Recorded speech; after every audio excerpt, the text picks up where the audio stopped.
In a world where loyalty is currency and silence can be a death sentence, the story of Lil Durk is no longer just about rap. It's about revenge, betrayal, and the heavy price of being both a boss and a brother. This is the fall of an empire, one built in the streets and burned down in court. On an ordinary day in Florida, federal agents moved in on Dirk Derrick Banks, better known as Lil Durk. The charges? Murder for hire. The reason? A 2022 shooting in Los Angeles that took the life of Lul Pab, cousin to Quando Rondo. And this wasn't a heat-of-the-moment shooting.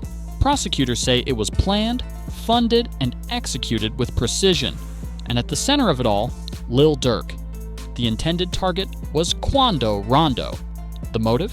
Retribution. In 2020, King Von, Dirk's best friend, his twin, was killed during a late-night brawl in Atlanta. The shooter was Quando's affiliate, Lil Tim. And though Von's fans wanted blood, Dirk remained silent, at least in public, but the feds believe he never let it go. Documents reveal that in August 2022, flights were booked, hotel rooms were reserved, cars with no license plates were spotted circling a gas station in LA.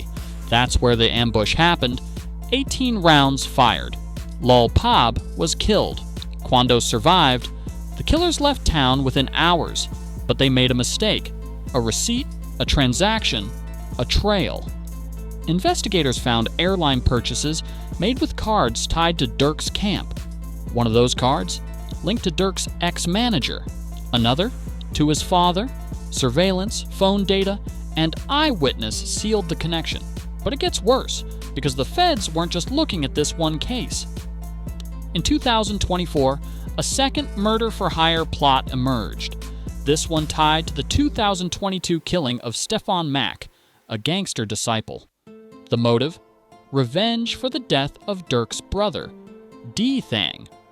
An FBI affidavit cited messages discussing payments allegedly offered by Dirk. Though not formally charged, this evidence helped keep him in jail without bail. But how did the feds get so close? One word: betrayal. An OTF member known as Jam, once loyal, had been wearing a wire for years.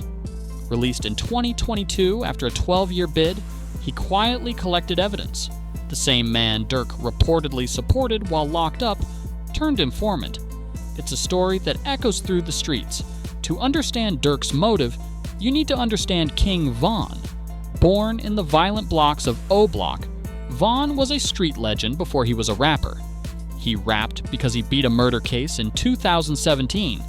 He rose fast, dissed rivals openly, and had the streets behind him, but his past followed him.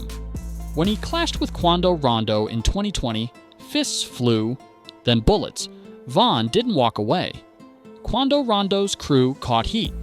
Concerts were canceled. Threats rolled in. Meanwhile, Dirk's fans flooded social media with 3 words: slide for Von. Whether pressure or passion, the feds believe Dirk called the hit in 2022, and that decision set fire to everything he'd built.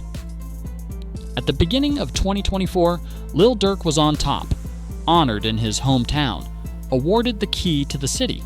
Months later, that same city revoked the key, cut ties with his non-profit, and labeled him a liability. The empire had begun to crumble. This isn't just a cautionary tale, it's a lesson in identity. Dirk tried to be both, a respected rapper and a feared figure, but the streets don't allow balance. You either make peace with your past or drown in it. Now, as Dirk sits in a Florida jail awaiting trial, with 230 gigabytes of evidence stacked against him, he may be staring down a future without music, freedom, or redemption. His trial was pushed to October 2025, but the streets already gave their verdict. His silence may have been loyalty, or maybe it was guilt. Either way, this is no longer just Dirk's story. It's a mirror held up to the world of hip-hop, where success often comes with shadows, and sometimes those shadows catch up. Rest in peace to those lost, and to those still out there, choose wisely. The streets remember everything